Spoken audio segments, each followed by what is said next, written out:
The views expressed on this show are expressly the views of the speaker and do not necessarily reflect the views, beliefs, or opinions of newsforus.world, its hosts, broadcasters, or affiliates. Remember, folks, always use your own discernment when viewing. We encourage our viewers to think for themselves.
In 1980, Ronald Reagan wore a white suit, a red tie, and a white shirt and addressed the nation.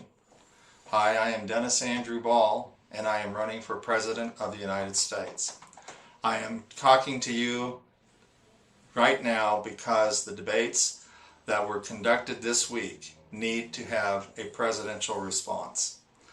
The economic issues that both Barack Obama and Mitt Romney answered created in the minds of many of us unanswered questions of how do you sustain economic growth in the United States of America.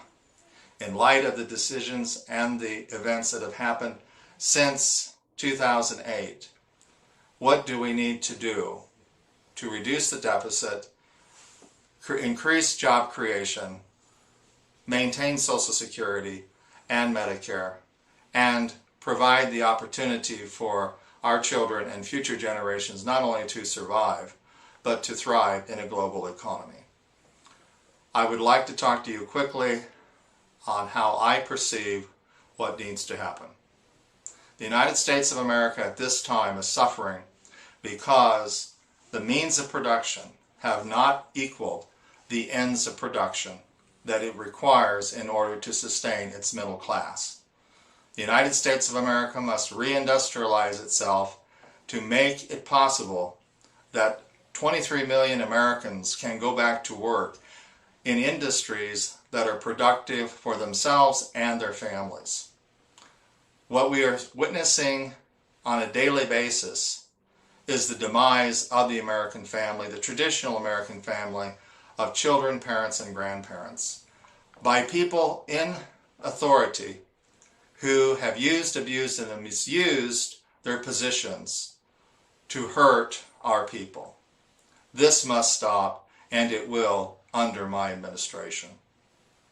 The need at this moment of time is to get our organs of power in business to invest in research and development to make it possible for industry to not only survive in America, but also to thrive.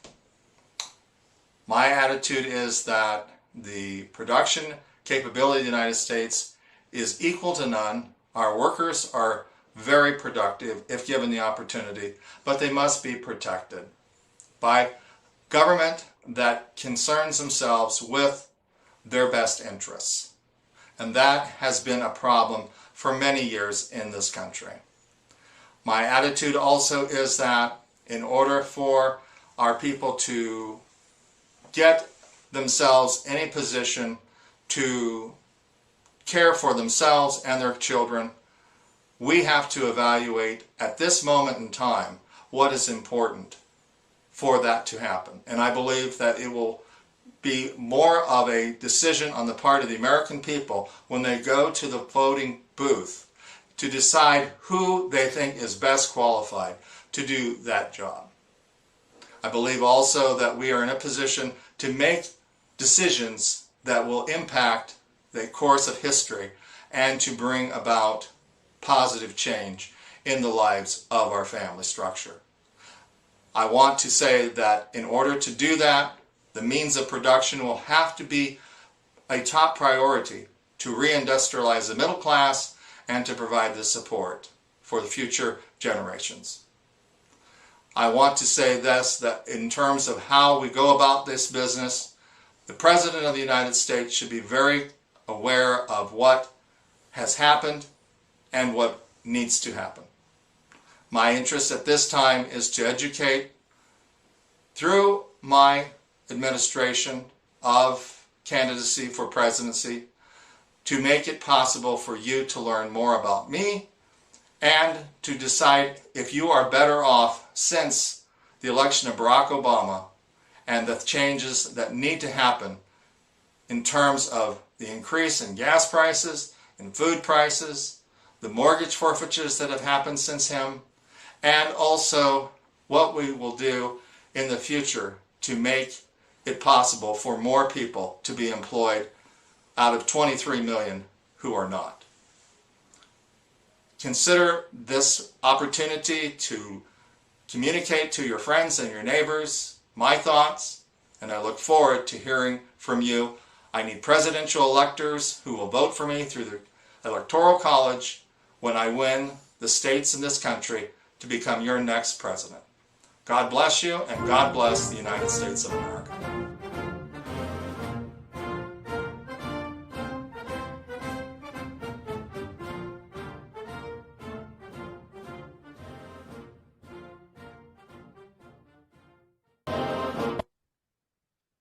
All right. Very good. I appreciate the intro, Stephen. Yeah, And I got your video to stop. I turned off your video. I was able to do it from my end. So yeah, I see that. That's great. Thank you. So folks, we're making history here, folks. A lot is going on, a lot of moving parts. I am in Florida. I'm in Orlando, Florida right now. I'm making my way over to Melbourne, Florida this week as well. And I'll be there next week. And then from there, maybe making my way down to Broward County, Boca Raton, Fort Lauderdale, the Naval Air Station down there, the museum, Flight 19. December 5th, there was an event there memorializing the loss of 27 aviators in 1945. And also, believe it or not, George W. Bush was at the Florida Atlantic University, FAU, in Boca Raton the same day. And I guess he was doing a Q&A session with local people there at the university. I hope that I will have an opportunity to do that as well. And other opportunities through science and space museums. That's a big deal here in Florida. And we're working also on an event in Tallahassee at the Capitol regarding the rotunda there from 7 in the morning till 5 in the afternoon, a 7 to 11 setup, and then having people on the stage communicating their stories, the victimization of families, warring against their children, stealing them to put them in foster care for money. Evidently, the federal government pays $200,000 for each child each year till they're 18. Obviously, this is a business that they have created. It's an evil business too. They damage the family. They damage the children. In my opinion, God did not give children to the state. He gave them to parents. And parents are the ones who are responsible for their children, not the state. Consequently, that's what's going on here, and that needs to stop, and it needs to change. And of course, that's easier said than done, but that should be the goal, to return children back to their parents, or even building buildings now, transition buildings for people to have their children stolen and then adopted through these state agencies as though they're processing centers. I mean, can you believe it? In America, this is what's happened. I can't believe it, and I'm angry about it, okay? So this is what's got to change, and those places got to be changed into something else, not processing children like it's lunchtime, which T. Matthews Phillips says in today's show. So we need to do something on that side of life as well. And also been very busy, folks, creating donors for our campaign. Donors, folks, people like Mark Cuban, people like Jerry Colangelo, people like, believe it or not, Pierce Brosnan, the 007, Remington Steele actor, very interesting fellow. He's very much a family-oriented person, and I'm blessed to make contact with him. Also, Kurt Warner, Hall of Fame quarterback.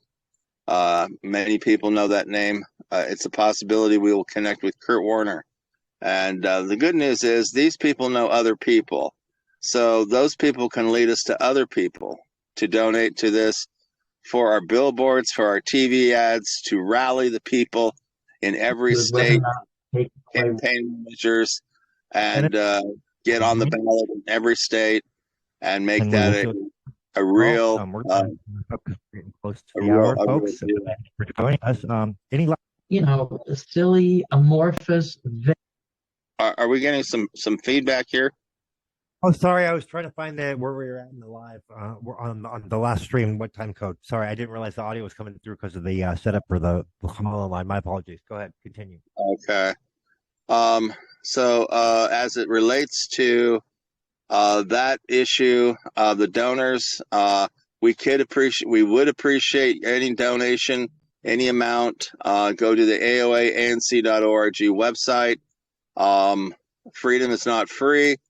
And we're spending money here to fight for you, and to fight for your children, and to fight for the future of this country. The soul of our nation is being tested right now as to who we are as a people. And we must affirm that our rights are given to us by God, not the state, and make that stick.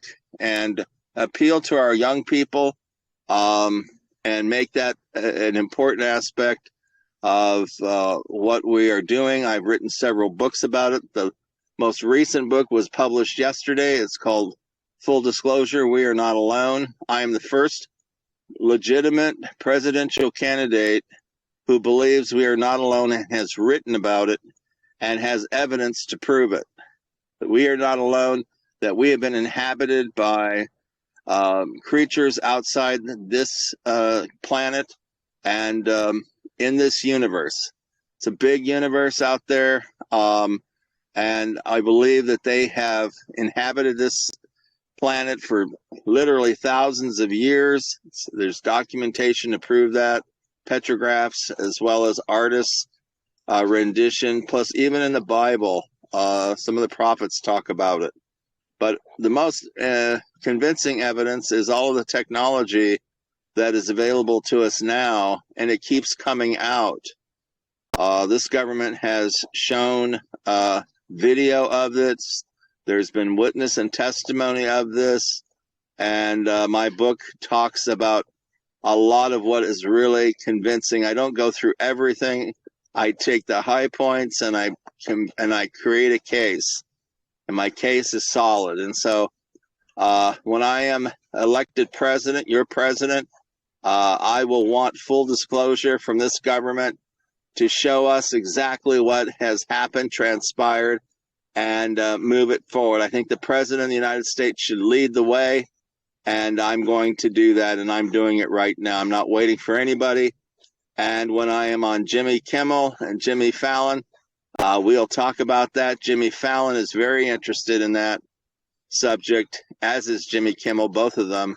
And so that provides me an opportunity to communicate to the world, let alone all the other things that I have to communicate to the United States and the other folks in the world through my work as a scholar and an author and an organizer, a community organizer. And Barack Obama could learn something from me, let me tell you. Okay, so tonight we're going to continue on here with Matthew Phillips and his class action. I'm getting people who want to know more about him and what he has done and possibly reproduce it in their states as well to hold this government accountable, federal government, rewarding the theft of children in every state. So with that, let us proceed. All righty. All right, here we go, folks. We're going to be resuming. You got the time code all ready for us. And we're going to resume the rest of this stream and continue from there. All right. Here we go.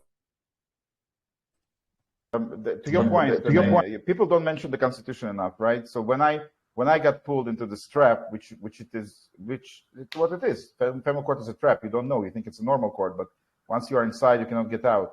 I had so many questions. When I was practicing law in Israel, I was bringing all the beautiful cases from the great United States of America. Don't get me wrong; it's still the best country since we still have the Constitution, First Amendment. We can talk relatively freely about that.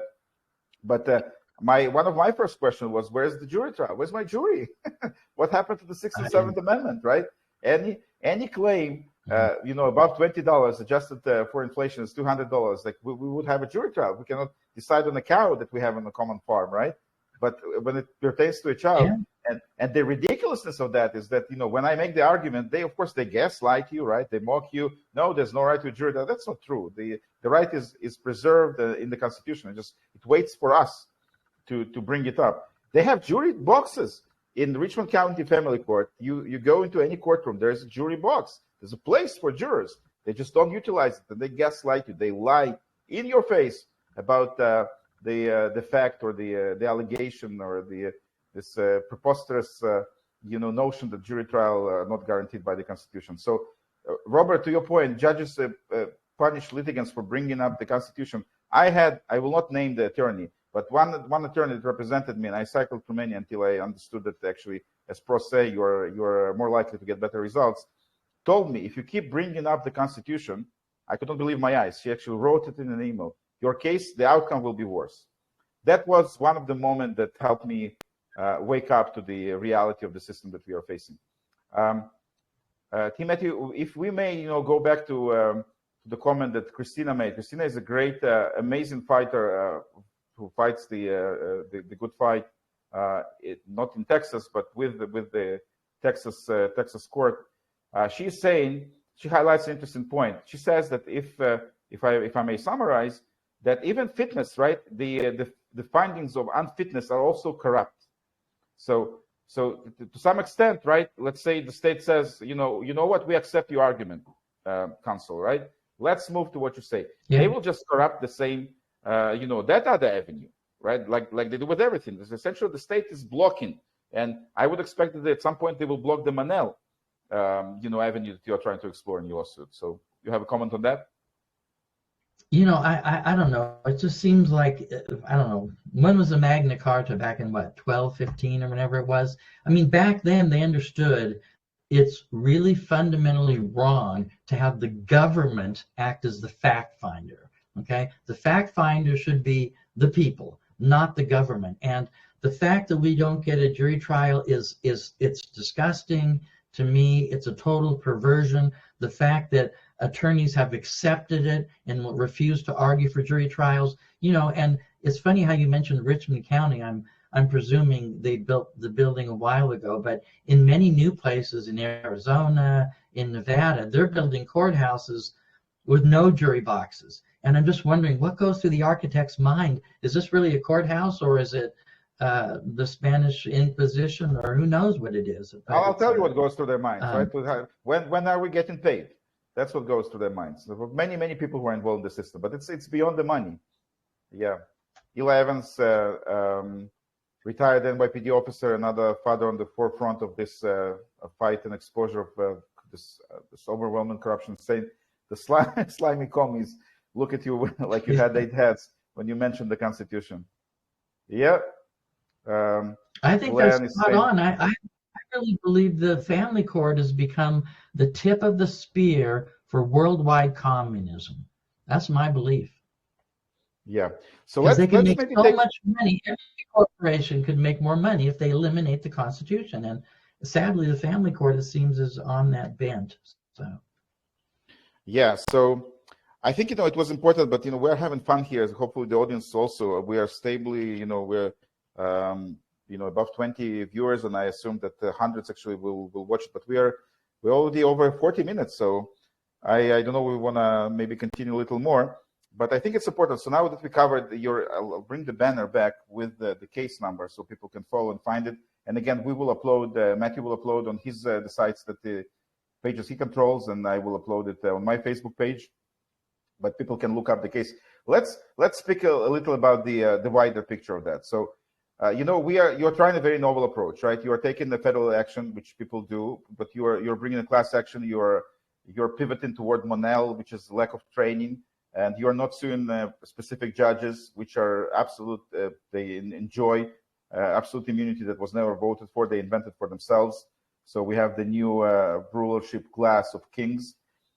So you're trying to, to find a way here. But fundamentally, we are facing tyranny that consistently tries to terminate any potential avenues for us to expose it, right? So let's and this is the angle that I'm taking in my public work, my Facebook advocacy, and offline and online, because I was born in the Soviet Union, and I saw the movie. I know how it ends. And it saddens me that I consider myself an American. I love this country, but the way the things are shaping, the way the things are going, we are just are we okay with the new Soviet Union being built? Just for that, America fought and won the Cold War. So how do you feel as an American? As an attorney, what is going on? You need a person from New York with an accent to highlight these issues? I think the person from New York with the accent is brilliant, but I gotta say, on a very personal level, we grow up hearing, oh, we're so lucky to be American. I heard it for my whole life. Since I was a little kid, we're so lucky. We enjoy so many freedoms. We end up, watching television. Like I always love to use this example. We've all seen Cops. Fox TV, bad boys, what you gonna do, right? And it says, all suspects are innocent until proven guilty in a court of law, right? Then next you know, you're in family court, and they're alleging you've committed a crime, domestic violence, and you say, well, doesn't the court have to presume I'm innocent until I'm found? We're told that this is a great country, that we have a constitution, and then real life comes around in the guise of family court, and it completely shatters our preconceptions. And you realize, I can't tell you how many people from former Soviet Union, from Ukraine or Poland or from Cuba, and they said, I would have much more better off with my kids back in the home country. Why did I come to America? I thought America was the land of the free and the home of the slave. And well, I guess it is the land of the free and the home of the slave, and we're all living on the plantation here. It's disgusting to me. And I think this explains why the family courts are so reluctant to have court watchers. They don't want people to know about this. It seems the major media has been paid to fall asleep. They never talk about family court. Netflix has all sorts of, trials about the rich and the famous suing for whatever they're suing for. They got all sorts of criminal, whodunit, forensic files and stuff. When are they going to start talking about family court? They even have small claims, on TV. But it's like America's dirty little secret that they just don't want to talk about. Like they just don't want to so look, little.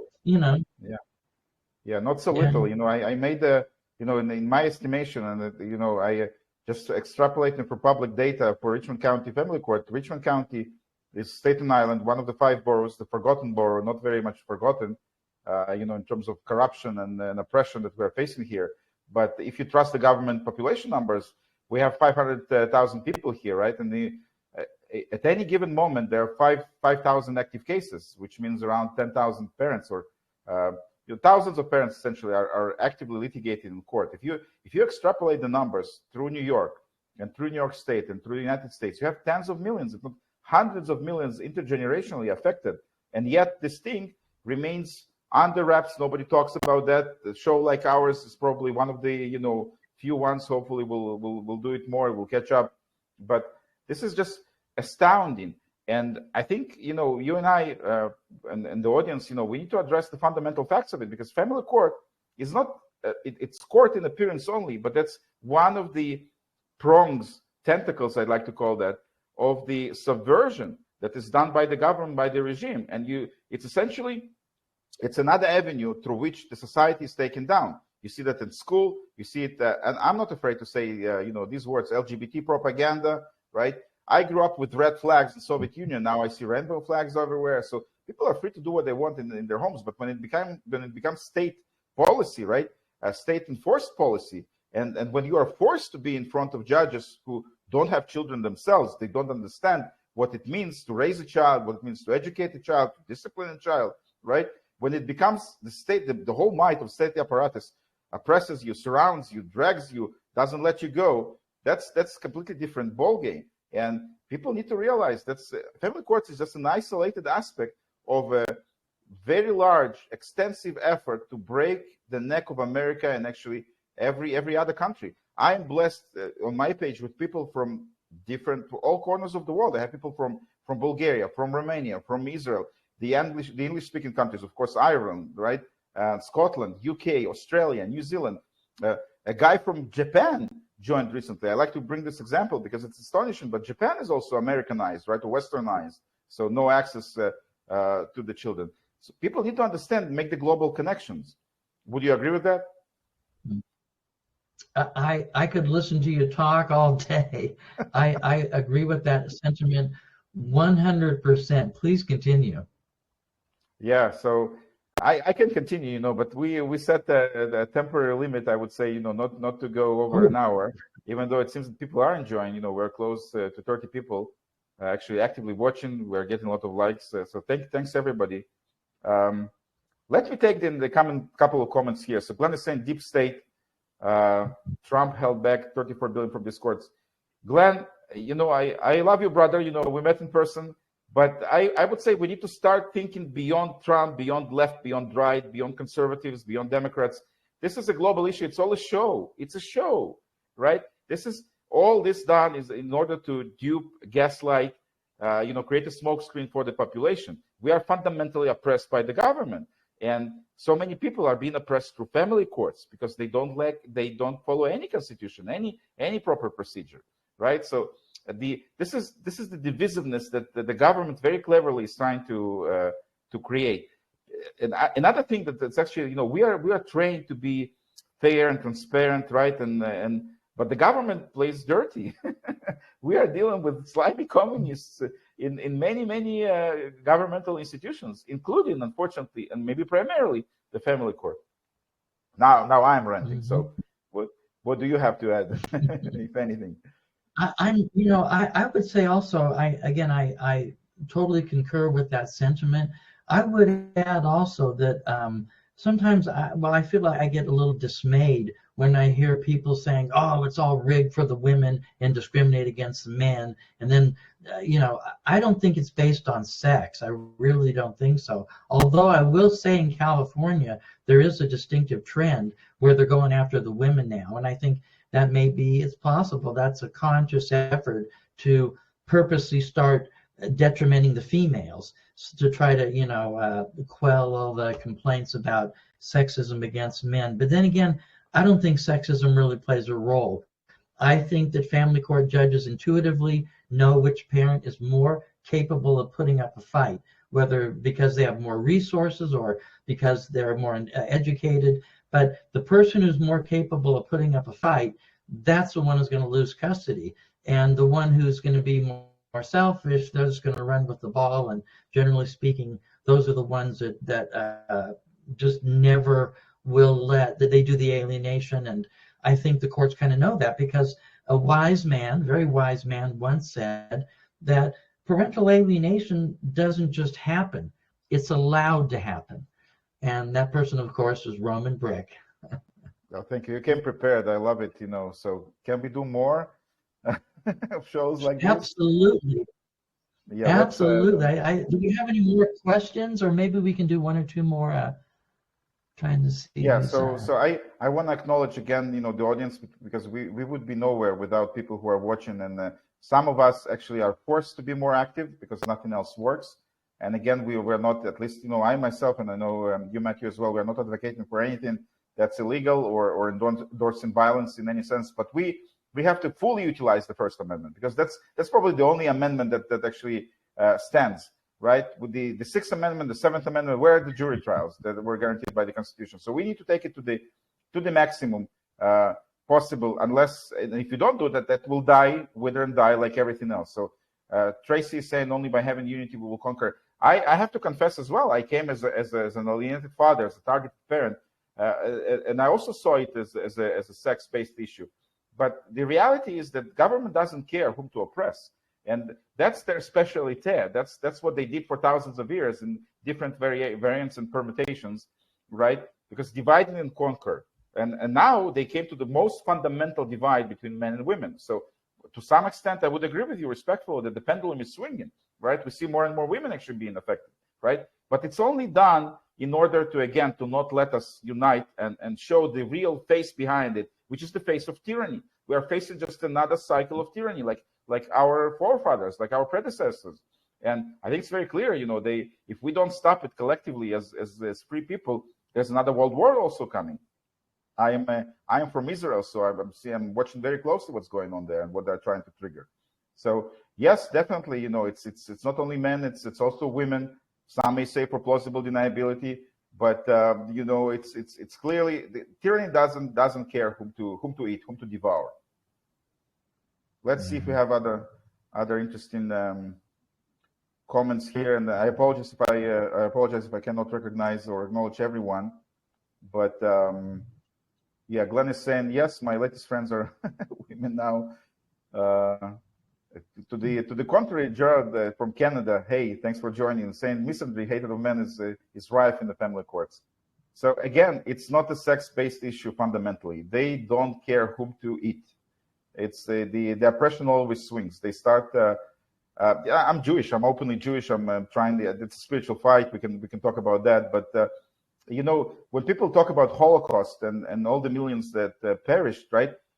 Tens of millions perished who were not Jews. So if tyranny takes hold, everybody will be affected and potentially dead. We see what's going on. Maybe that's another topic for us to talk. The new legislation, but the decision that was made in the appellate court here in New York about concentration, quarantine camps, right? So maybe that's another topic. We had 55 minutes actually, so it flew by. I think it's time to wrap it up.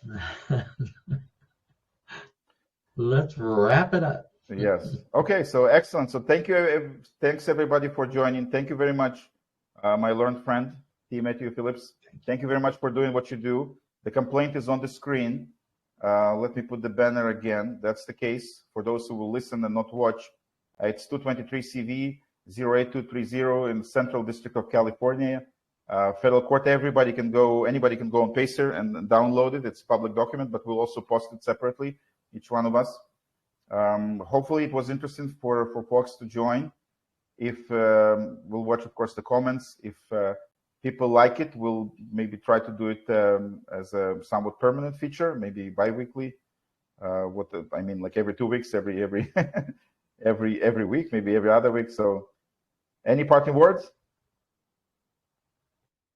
I'm so excited to be working with you, and rock and roll. Thank you very much for joining. Thanks, everybody. We'll finish the live stream now. It should be posted for later viewing on Facebook and on YouTube and on your channel as well. Thank you. Have a great evening, everyone, whatever time you will watch it, and we'll try to reconnect later.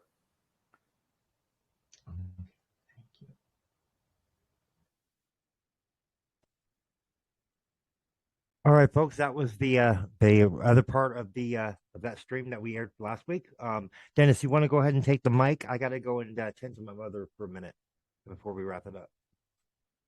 Or do you want to just wrap it up? Let me know. Unmute yourself, buddy. You're done. Okay, very good. Okay. I think that this was a very educational opportunity. I'm very keen on listening to other people when it comes to fighting this war, which it is. We're at war, and dealing with it head on. As you know, I'm a court official in the bankruptcy court in Arizona. I have a huge case to prosecute, and I am. And I appreciate your efforts. I thought about when we first met there in Missouri over a year ago, the energy that was obvious at the table there. And now it's been proven out. We're going to have 50 episodes of the Campaign for America next Tuesday. That will be the 19th. And that's exciting to me because from the 20th of December through the 7th of January, we will have a blackout period because of the holidays, Christmas, New Year's, that kind of thing. And then we will come back and we will start with episode 1 in 2024. And so between... That will be season 2, right? Right, season 2, and continue on. I mean, I'm expecting to be on the Jimmy Kimmel Show and the Jimmy Fallon Show. I know God will make that happen. My father, journalist, victim of lawless Staten Island, Richmond County in the court. Please. Sorry about that. It was auto playing on Facebook. Go ahead. I'm very excited about going to the United Nations at the end of January, and probably we'll be making our way to Iowa because the road to the White House is through Iowa, and that was the very first capital that I visited in 2015 for the 2016 campaign, and 2023, 24 now. As we proceed here with billboards, donors, television ads, television appearances. Incidentally, this Friday I will be on the James Edwards Show that is broadcast throughout the United States and around the world. I'll be on his show at 11 o'clock this Friday. Believe today is what, the 12th, so 13th, 14th, 15th. Yeah, the 15th this Friday at 11 o'clock, his show. And we're going to get into all of these different things, and that's what's going on. I mean, more people are recognizing we have something here that they want. We have the answers that they are looking for. I know nobody else doing this campaign the way we're doing it and providing the support the way we're doing it. And we do need your support as well, people, because freedom is not free. And for myself, I'm recovering right now from a severe viral infection that has plagued the Florida, Orlando area. And this happened after Thanksgiving. And so I'm on medication right now. But the good news is I'm getting better. And I expect by the time of our next show, which will be our 50th show for season 1, it will be a good one. So I appreciate everybody's efforts, to be here today. And we do have the call-in line. Remember, people, 702-482-8620. You can call in and ask questions. I think as time goes on, you'll want to ask more questions of me personally. I'm ready for them, and I'm ready to be on that stage for the presidential debates. 35% polling. We do have a polling list of poll companies to call. And Stephen, if you want to put that up, I can email that to you, text it to you, so that the people are aware of that. We need you to call in people so that I may be in front of people who's ever in the Democrat or Republican aisle on the debate stage, and make it clear to the American people that it is time for change, for a change that works for them, and not for the plutocrats and all of the demagogues in D.C. With that, thank you very much, Stephen, for your support, and we will see you next time. Sounds good. We'll see you guys next time on episode 50 of Campaign for America, the last episode of season 1, and we will resume with season 2 in January, folks.